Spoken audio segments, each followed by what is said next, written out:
Hi, my name is Lady Leva. I'm from Kaiser University, Miami. I'm going to be explaining today Aec Chambers. So Aec stands for Automatic Exposure Control. So Aec Chambers is a device that helps radiographer by reducing patient dose, by avoiding unnecessary repetitions of the images, and by always getting good radiographic density on the images. So we have, as you can see here, we have 3 different configurations. We have right, left, and center, and we have 7 different combinations that we can use. On some DR systems, we have 5 different configurations. So first, let's understand this.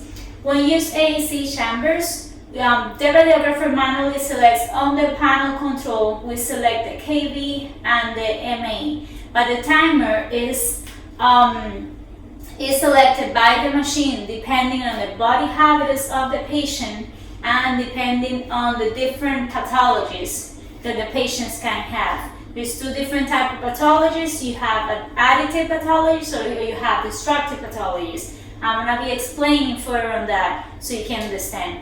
Also, we have two different type of chambers. We have the phototimer or photomultiplier chambers, and we have the ionizing chambers. So let's first understand what those tools are. So I'm gonna first explain the first chamber, which is phototimer or photomultiplier. So what happened in this whole process that you see here is the X-ray incoming photon hits the light paddle. The light paddle is under the IR. You see table IR light paddle. So that light paddle is coated with a fluorescent material that when they get hit or struck by the X-ray incoming X-ray photons, they emit light. So light paddle get hit by the X-ray photons, they produce a visible light, and that visible light is recepted by the photomultiplier. The photomultiplier converts the visible light into electrical charge, and this electrical charge as well sends a signal to exposure switch to end exposure. So we have the second chamber, which is ionizing chambers. So what happened here, the incoming X-ray photons interact with the body part and they start ionizing the chambers. This ionization produces an electrical charge, and this electrical charge sends a signal to exposure switch to end exposure whenever the chambers are fully ionized. That's how the 2 processes work. I forgot to mention also, in the photomultiplier we have a backup timer. I'm gonna later explain what the backup timer is and how it works. So I'm gonna be talking about the minimum response time and the backup timer. So the minimum response time is how long the circuit takes to detect and process the radiation received.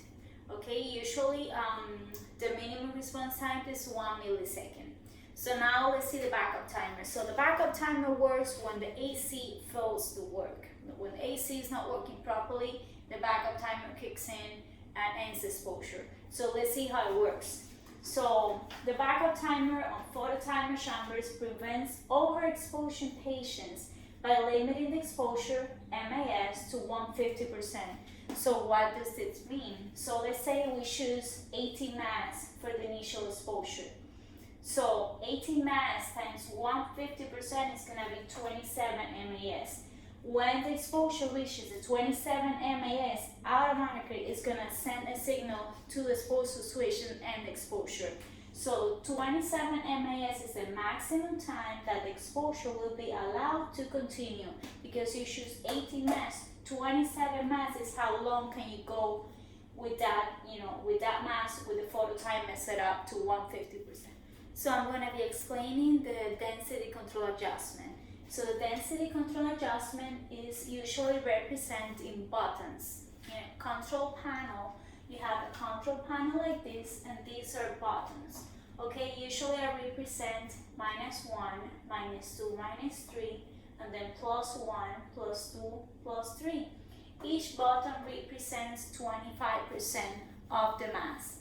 Okay, let's say, so you guys can understand. So 1 button equals 25. 2 buttons equals 50%, and 3 buttons equals 75%. Let's say you choose 2 mass, and you need to know if you choose the 3 plus in this side, the 3 plus, and you need to know how much mass you need to increase. So you don't know, so how you calculate, I'm gonna show you. So you get the mass, okay? We say we are adding 3, we choose the 3 buttons. 3 buttons is equal how much? 75%. So you do 2 times 75%, that's 1.5 mass, okay? So what you do with that mass, you add it to the 2 mass that you already have. So 2 plus 1.5 is 3.5 mass.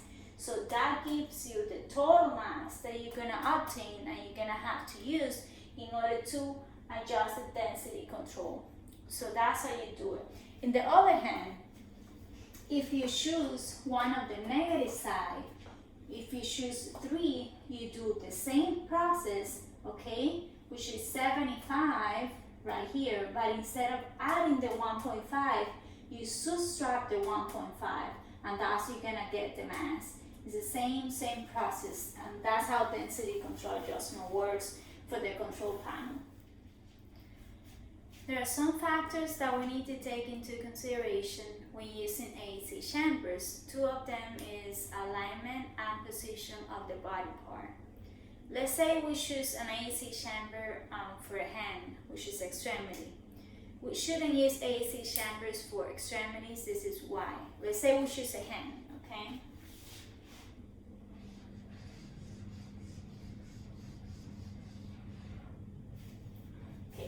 The hand, the exposures, it starts to get ionizing, okay? All the remaining space that the hand left is gonna get ionized faster. So the exposure is gonna end when that chamber is fully ionized. Since the hand left so much space in between and around, the ionization chamber is gonna get full faster and it's gonna end the exposure.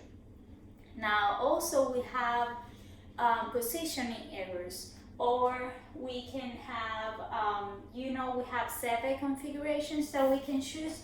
If we choose the ground configuration, let's say we choose only the body part that we choose only covers this chamber, and these 2 chambers are left alone. They don't have any body part covering the chambers. So these 2 chambers on the top are gonna get ionized faster.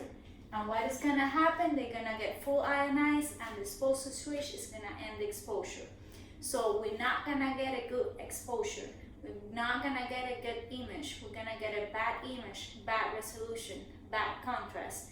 That's not good for the images. So that's why when we use Aec chambers, we have to take into consideration the alignment, the positioning, and also the type of configuration and the type of chambers that we use or that we choose depending on the body part that we need to x-ray. And remember, we don't use Aec chambers. It's not convenient to use Aec chambers when x-raying extremities. So we have another factor that we have to take into consideration when using Aec chambers, and that's the compensating issues. So compensating issues can be either because of the body habitus of the patient or the different pathologies. So body habitus, we can have a really obese patient and we can have a really thin patient. The obese patient is going to have tissue thickness in the tissue, is going to have more density, it's going to have more mass. On the other hand, with a thin patient, we're going to have less density, less mass, less tissue thickness. So with the obese patient, we need to increase our radiation in order to penetrate. But with the thin patient, we don't need that much radiation. In the other hand, we need to decrease KB because we don't need that much radiation to penetrate that tissue. So that's the compensating issues that we have while using Aec chambers. Another thing that we need to take into consideration is the different pathologies that the patients can have. So we have 2 different pathologies. So we have additive pathologies. So additive pathologies, they add to the tissue thickness increase, the mass increase, the density increase. 2 additive pathologies, we have atelectasis and we have pneumonia. both are liquid. Liquid is hard to penetrate on the x-ray, so that's why we need to increase our kV in order to penetrate that tissue. Now, on the other hand, we have destructive pathologists. Destructive pathologists, the thickness, the tissue thickness is down, the density is down, the mass is down, it's really thin, the tissue is slowing down. We don't need that much radiation in order to penetrate that tissue. Two examples of that, you have multiple myeloma or you have emphysema. Okay, on those you don't need to increase the kV. You need to decrease the kV or leave it as it is. You don't need to increase kV because you don't need that much radiation to penetrate those tissue.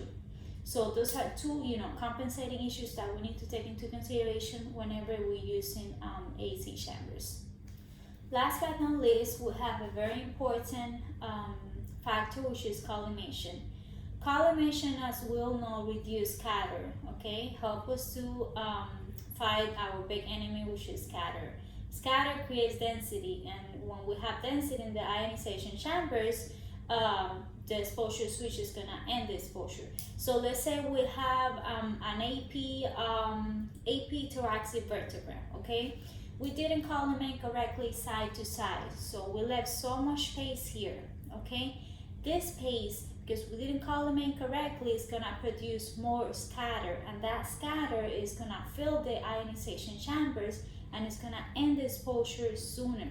So collimation is essential in getting a good image quality while using Aec chambers.